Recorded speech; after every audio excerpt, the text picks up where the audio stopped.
Hey guys, welcome back to the Friday Vlog, where we discuss activity that goes on here with the BuzWeaver channel. That includes things like current events, headlines that are in the news, pop culture, social media, technology, and items of interest that come up during the week that allow us to have a little bit of a dialogue.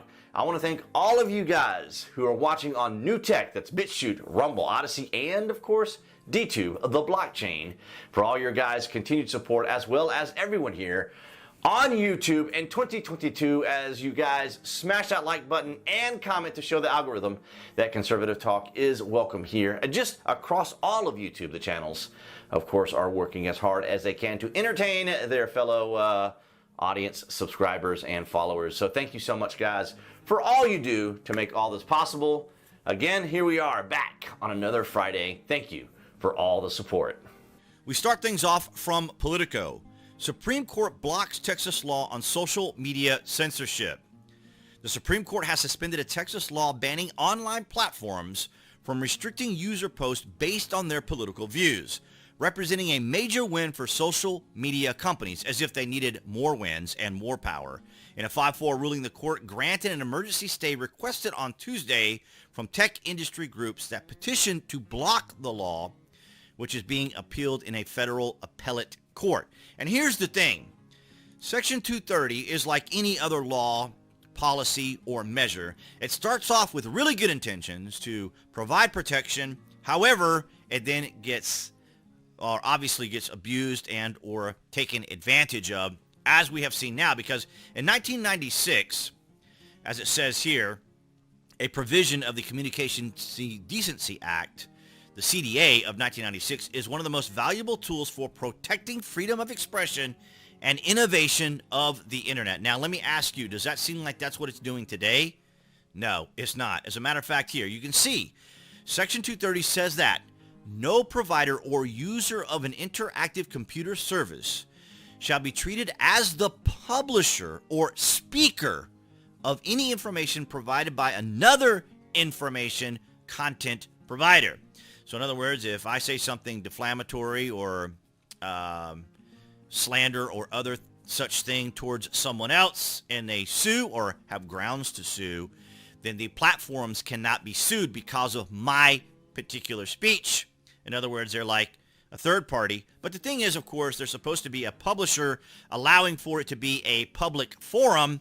However, when they edit, when they make those little edits, whether it's on vaccinations or whether it's on some political matter, say, for example, like a particular president's son, his laptop, you know, when they're outright blocking this stuff or editing or making edits to content to ensure that what they perceive to be correct information is the correct information, that is not in the spirit of the CDA 230. Now, speaking of laws, we go to Microsoft here. Avenatti gets 4 years in prison for cheating Stormy Daniels.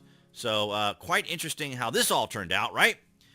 From the New York AP, Michael Avenatti was sentenced Thursday to 4 years in prison for stealing book proceeds from Stormy Daniels, the adult actress who catapulted him to fame as he represented her in courtrooms and cable news programs during her legal battle with then President Donald Trump. Well, he and Stormy were encouraged by Trump detractors, never Trumpers, or, in other words, the establishment, to put on a show to smear President Trump. And we know this because the Democrats pull all the stops. The Democrats, along with authorities in our government, perpetuated a 2-year investigation into a fabricated story. That is damning enough. And then, of course, we have the Hunter Biden laptop issue, which was genuinely another form of control by the media and the establishment to ensure that nothing would reflect negatively on Joe Biden. But in this particular case, of course, for 4 years, the establishment worked alongside the mainstream media, Democrats, activists, and all to, of course, smear President Trump in any way possible. And now we're seeing the repercussions as Michael Avenatti is going to be sentenced. And now he was serving time, as you remember. And then, of course, Corona came out. And they were letting prisoners of, just letting certain prisoners that were not a major threat to society, as it were, out. So Hopefully I won't get any particular flagging because I mentioned the C virus, which I've not mentioned in quite some time. But let's move on to something a little bit more uplifting here from Fox News. Uvalde hero Border Patrol agent speaks out on complete chaos rushing in to save students. So Jacob Alvarado's wife and daughter were in Robb Elementary School at the time. So here we have an individual who went in to save his wife and child and or perhaps other students. He wasn't waiting around for additional instructions or red tape or whatever, red tape, yeah, or any other types of things hindering him from doing what should have been the clear, obvious thing to do, which is not too dissimilar to why Russia is having very little success in Ukraine because of their particular communications and logistics system. It's a complete nightmare. They have to be able to get information from the top before they can do anything, and you suffer for it, as we see here, not only in Ukraine, but also here in Texas. The heroic Border Patrol agent who rushed into Robb Elementary School in Uvalde, Texas, during an event last week spoke out to Fox News on Tuesday. Border Patrol agent Jacob Alvarado was off duty, he told Laura Ingram, as Uvalde lies about 80 miles from the Coahuila border town of Piedras Negras. Alvarado said he recently left an engagement to get his haircut near the school. I might actually get a haircut today myself, not really sure. And recounted soon hearing word of the events from his wife, Tricia, a teacher at Robb, whom he later said narrowly escaped the event of an individual there. You can see his name. I'm not going to say it. There's an active event, she said. Help, I love you. Direct and to the point. I got to appreciate Tricia's direct demeanor and getting straight to the point to let her husband know this was going on. So absolutely a round of applause to Jacob Alvarados. And for the safety of his wife and children and all that were there, he at least made an attempt. Of course, there is additional information going on between the police response, and all that is all being investigated now, so we'll have to wait and see how that all turns out. But I'm glad to be back on the new rig. In case anyone was wondering, yes, I was able to replace the AIO cooler. I'm not sure why I'm having trouble speaking. Maybe I'm trying to speak too quickly. I don't know.